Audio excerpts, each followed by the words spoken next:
જ્યારે ફોન કરવામાં આવે તરત કટ કરી દીધો, પૂરતી માહિતી નથી આપવામાં આવતી, પછી તમે મીડિયા પર દોષ નાખતા અને બેન અનેક કલાકો થાય આવા ગંભીર કેસમાં, અનેક કલાકો થાય ખાલી પ્રાથમિક માહિતી નથી. આ કેસમાં હવે વધુ વિગત જોઈતી હોય તો મને કહો. આ કેસમાં હવે વધુ વિગત જોઈતી હોય તો મને કહો. આ કેસમાં હવે વધુ વિગત જોઈતી હોય તો મને કહો. તમારી પાસે લાયસન્સ છે ખરું? અમારી એ તપાસનો મુદ્દો છે, તપાસના અંતે આપને કરીશું. અમારી એ તપાસનો મુદ્દો છે, તપાસના અંતે આપને કરીશું. અમારી એ તપાસનો મુદ્દો છે, તપાસના અંતે આપને કરીશું. સામે આવી. જય હિન્દ, જય ભારત. જય હિન્દ, જય ભારત. તપાસ ચાલુ છે. તમે જે સવાલો પૂછી રહ્યા છો એ આ કેસને લઈને તમારો સવાલ પૂછવો હોય તો તમે સવાલ પૂછી શકો છો. એના સિવાયના કોઈ સવાલ તમારે પૂછવા હોય તો તમે સવાલ નહીં પૂછી શકો. તમે અધૂરી માહિતી ચલાવો છો તો તમારી ભૂલ છે, ભૂલ અમારી નથી કે અમે તમને માહિતી નથી આપી રહ્યા. આજે હું તમારી સાથે જે વાત કરી રહ્યો છું એટલા માટે કરી રહ્યો છું કે આજે અમદાવાદની અંદર મોડી રાત્રે એક એવી ઘટના બને છે કે જેના કારણે એક પરિવારના એ દીપક બુઝાય છે. અકસ્માતની અંદર 2 લોકોના જીવ જાય છે અને પોલીસ એવું કહે છે કે તપાસ ચાલુ છે. નમસ્કાર, આપ જોઈ રહ્યા છો ન્યૂઝ રૂમ ને આપની સાથે હું છું પ્રદીપ.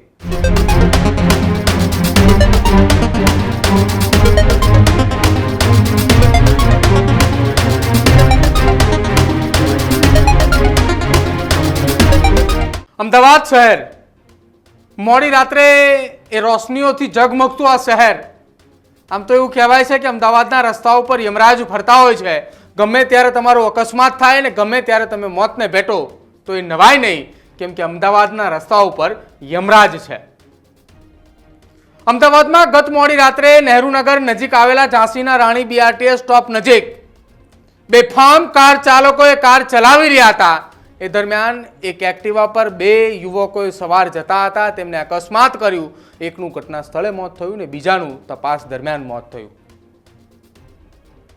સારવાર ચાલી રહી હતી અને બીજા મિત્રનું પણ મોત થયું. જો કે સાથે એ રહેનાર બીજા જે અન્ય મિત્રો હતા એમનું કહેવું હતું કે શિવરંજની નજીક મોડી રાત્રે રેસિંગ ચાલી રહ્યું હતું અને અમદાવાદના ટ્રાફિકના પશ્ચિમ વિસ્તારના અધિકારીઓને જરા પણ ભાન નથી કે એમના વિસ્તારની અંદર આ પ્રકારે રેસિંગ ચાલી રહ્યું છે. સીસીટીવી દેખાઈ રહ્યા છે કે રેસિંગ ચાલી રહ્યું છે, તેમ છતાં એમ કહી રહ્યા છે કે તપાસ ચાલુ છે.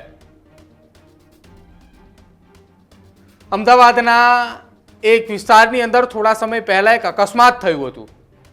અકસ્માતની અંદર ઘટના એવી પણ બની હતી કે પોલીસ પરિવારમાંથી હતા. આ સિગ્નલ એમને તોડ્યું હતું, વાંક એમનો હતો, તેમ છતાંય બીઆરટીએસના ચાલક સામે સાપરાધ મનુષ્ય વધુનો ગુનો દાખલ થયો હતો.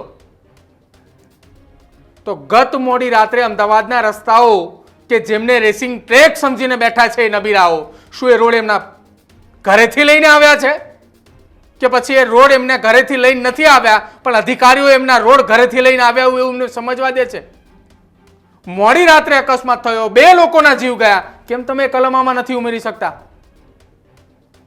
રાત્રે ઘટના બની છે અને અત્યારે ઘટનાનો સમય લગભગ 12:30-1 વાગ્યાની આસપાસ અમદાવાદ શહેરના પશ્ચિમ વિસ્તારના ટ્રાફિકના ડીસીપી એ પત્રકાર પરિષદ કરી રહ્યા છે. એમને એ પણ ખબર નથી કે ગાડીના માલિક જે છે એ જે વ્યક્તિ અકસ્માત કર્યું છે, જે કાર ચલાવતો હતો, એના શું સંબંધમાં છે. રેસિંગ થતી હતી કે નથી થતી એ પણ ટ્રાફિકના એ જવાબદાર અધિકારી, ડીસીપી કક્ષાના અધિકારી છે, એમની નીચે 2 જેટલા એસીપી કક્ષાના અધિકારીઓ આવે છે. તપાસની અંદર અનેક એવા ખુલાસાઓ થઈ શકે છે, તો પણ હજુ એમની પાસે માહિતી નથી. પત્રકારે જ્યારે સવાલ પૂછી રહ્યા હોય છે, એમને ફોન કરે છે ત્યારે ફોન નથી ઉપાડતા. સમાચાર ચાલી જાય છે તો પછી ફોન કરે છે કે તમે ખોટા સમાચાર ચલાવો છો.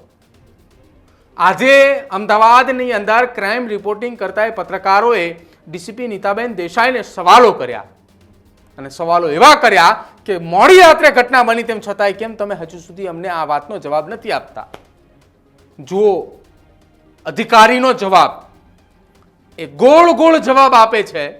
તપાસ ચાલુ છે, તપાસ ચાલુ છે. ઘટનાના કલાકો વીત્યા, 2 લોકોના જીવ ગયા, પરંતુ પોલીસ ગંભીર નથી બની. જો એ અધિકારીએ પત્રકારોના સવાલથી કેવી રીતે ભાગતા રહ્યા. સિમ્પલ વાત કરું, બેકગ્રાઉન્ડ શું છે? જ્યારે આ પ્રકારની પ્રેસ કોન્ફરન્સ આ મીડિયામાં ચાલે એક જવાબદાર અધિકારી આપણે નથી લાગતું કે પર્યાપ્ત માહિતી સાથે આપણે આવવું જોઈએ મેડમ? કેમ કે જ્યારે સવાલ જેટલા પૂછવામાં આવ્યા, જ્યારે ફોન કરવામાં આવે તરત કટ કરી દીધો, પૂરતી માહિતી નથી આપવામાં આવતી, પછી તમે મીડિયા પર દોષ નાખતા હો. અને બેન અનેક કલાકો થાય આવા ગંભીર કેસમાં, અનેક કલાકો એટલે થાય, આ ખાલી પ્રાથમિક માહિતી નથી. આ કેસમાં હવે વધુ વિગત જોઈતી હોય તો મને કહો. કોલેજના બીજા વર્ષમાં ભણી રહ્યો છું. બેસિક વસ્તુ એ છે કે કાલે રાત્રે રોહન એના ઘરેથી નીકળ્યો અને બનાવ થયો. રોહનની પૂછપરછ ચાલુ છે. રોહનના ફાધરને પણ અમે એમને પણ પૂછી રહ્યા છીએ, એના બીજા સગાવાલાને પણ અમે બેસાડેલા છે, પૂછપરછ કરી રહ્યા છીએ. તપાસનો રોહન પાસે લાયસન્સ છે ખરું? અમારી એ તપાસનો મુદ્દો છે, તપાસના અંતે આપને કરીશું. જય હિન્દ, જય ભારત. મેડમ, આજે તો પરિવાર પ્રેસ માહિતી સાથે હેલ્મેટની વાત કરી. બેન, એવા અકસ્માત આવે, એક હેલ્મેટની આખું બખ્તર પહેર્યું હોય તોય છૂંદાઈ જાય છે. હવે હેલ્મેટ પહેરવું જોઈએ એને ના, અકસ્માતો એટલા ગંભીર હોય મેડમ, આજે રોહનની આખું બખ્તર પૂછપરછ પહેર્યું હોય ને. મેડમ, મીડિયા પાસે સીસીટીવી છે કે જો રેસ લગાડતા હતા, તો એમાં તપાસની ક્યાં દરેક વાત? બાબતની પોઝિટિવ વસ્તુ આપણે જોવી જોઈએ. હેલ્મેટ પહેરવું એ ફરજિયાત એટલા માટે છે કે હેલ્મેટથી આપણા માથામાં ઇન્જરી જે થાય છે એનાથી બચાવ થાય છે. બરાબર? એટલે નેગેટિવ બાબતોને આપણે વધારે પ્રચાર પ્રસાર કર્યા વગર પોઝિટિવ બાબતોનો પ્રચાર પ્રસાર કરીએ. મેડમ, પોઝિટિવ પ્રચાર પ્રસારની વાત નથી. રોહન ગઈકાલે રાત્રે ઘરેથી નીકળ્યો અને બનાવ બન્યો, પોલીસ તેને લાવી. એ વચ્ચેના સમયગાળામાં સુધા એની માહિતી ક્યાં, કોણ અને કેટલા વાગે આપશે? રોહનની બાબતનું પ્રેસ નોટ જે કંઈ અમારી તપાસના મુદ્દા આવશે એ સાંજ સુધીમાં તમને અમે પ્રેસ નોટના સ્વરૂપે આપી દઈશું. મેડમ, પ્રેસ નોટ નહીં, પ્રેસ નોટ પ્રશ્ન છે, મૂળ પ્રશ્ન એ છે.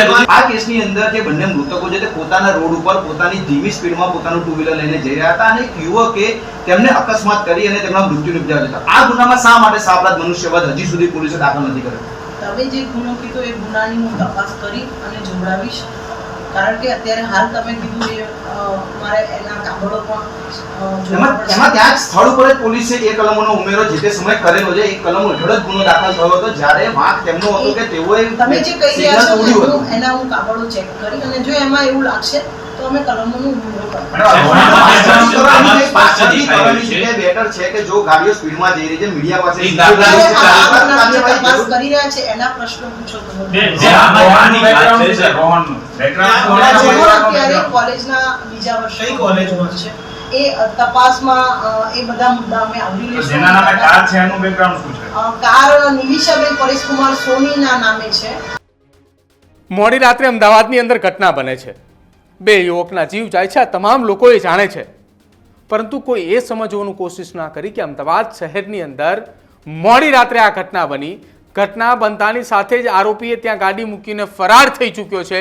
ગાડી કોના નામે છે એ પણ ખબર છે, ગાડી કોણ ચલાવતું હતું એ નામે તપાસ ચાલુ છે. એક શખ્સની ધરપકડ કરી છે, અટકાયત કરી છે, પરંતુ એ આરોપી છે કે નહીં હજી પોલીસ કન્ફર્મ કરી રહી છે. જ્યારે આ જ જગ્યા ઉપર જે અધિકારી અમદાવાદ શહેરના પશ્ચિમ વિભાગના ટ્રાફિકના ડીસીપી નીતાબેન દેસાઈ પત્રકાર પરિષદ કરી રહ્યા છે, હવે તમે જવાબ આપો, તમારા જ પરિવારના બે વ્યક્તિ આ જ પ્રકારે અકસ્માતમાં મોતને ભેટ્યા હોત તો શું તમે એવો જવાબ આપે કે તપાસ ચાલુ છે, અમને ખબર નથી કે ગાડી કોના નામે છે? ગાડી જેના નામે છે એ વ્યક્તિ અને જે ગાડી ચલાવનાર વ્યક્તિ હતો એ બંનેની વચ્ચે શું સંબંધ છે? રેસિંગ થતી હતી કે નથી થતી એ તમને પૂછવા જાત તમે કે રેસિંગ થાય છે? સીસીટીવી દેખાઈ રહ્યા છે, જે પ્રત્યક્ષમાં જે મૃતકના મિત્રો છે કે જે મીડિયા સમક્ષ નિવેદન આપી રહ્યા છે, કહી રહ્યા છે કે રેસિંગ છે, તો કેમ માત્ર એક સીસીટીવી જોવો છો તમે? આગળના 5 સીસીટીવી, એની આગળના 5 સીસીટીવી, 15-20 સીસીટીવી તમે જોઈ શકો છો. તમારી પાસે અદ્યતન કંટ્રોલ રૂમ પણ છે કે છાવરવાની કોશિશ કરી રહ્યા છો? તમારા પોલીસ વિભાગ ઉપર સવાલ આવે અથવા તમારા પોલીસ વિભાગના અધિકારીઓની ઉપર કોઈ આંચ આવે તો તમે એની ઢાલ બનીને ઊભા રહેશો. સવાલ તમારી સામે થઈ રહ્યો છે, હવે તમે કેમ જવાબ નથી આપતા? જવાબથી ભાગવા માટે તમે જય હિન્દ જય ભારત કહીને તમે ત્યાંથી ઊભા થતા હતા. અમદાવાદની અંદર આવી ઘટનાઓ છાસ વારે બની રહી છે. દરેક અકસ્માતની અંદર મોત થઈ રહ્યા છે અને તમે એમ કહો છો કે જે વ્યક્તિ એ એક્ટિવા ચલાવતા હતા એમની માથે હેલ્મેટ હોત તો અકસ્માત અટકી શકે. એને હેલ્મેટ પહેરાવા કરતા રેસિંગ ટ્રેક સમજીને જે અમદાવાદના રસ્તા ઉપર જે નબીરાઓ ગાડીઓ ચલાવે છે એને કંટ્રોલ કરો ને એકવાર તમે. એ તો તમારાથી થતું નથી અને હેલ્મેટ પહેરાવા નીકળ્યા છો તમે. અમદાવાદની અંદર જે રોડ અકસ્માતની અંદર પોતાના સ્વજનો ગુમાવી રહ્યા છે, અમદાવાદના રસ્તા ઉપર યમરાજ બેફામ ફરી રહ્યા છે અને અધિકારીઓના પેટનું પાણી નથી હલતું. શું માનવું છે તમારું અમદાવાદના રસ્તાઓને લઈ? અને મોડી રાત્રે હોય કે દિવસની એ ઘટના હોય, અમદાવાદના રસ્તાઓ પર થતા અકસ્માતની અંદર જે મોતના આંકડાઓ એ હવે સામે આવી રહ્યા છે. કોઈ કેસની અંદર પોલીસે કલમો ના ઉમેરે, કોઈની અંદર કલમો ઉમેરે તો આરોપી હાજર ના હોય. શું માનવું છે તમારા અમદાવાદની અંદર જે ગત મોડી રાત્રે બનેલા અકસ્માત અને એ અકસ્માત બાદ એક જવાબદાર અધિકારી તરીકે આ નિવેદન આપવું? કમેન્ટ સેક્શનમાં જણાવજો. જોતા રહેજો ન્યૂઝરૂમ. નમસ્કાર.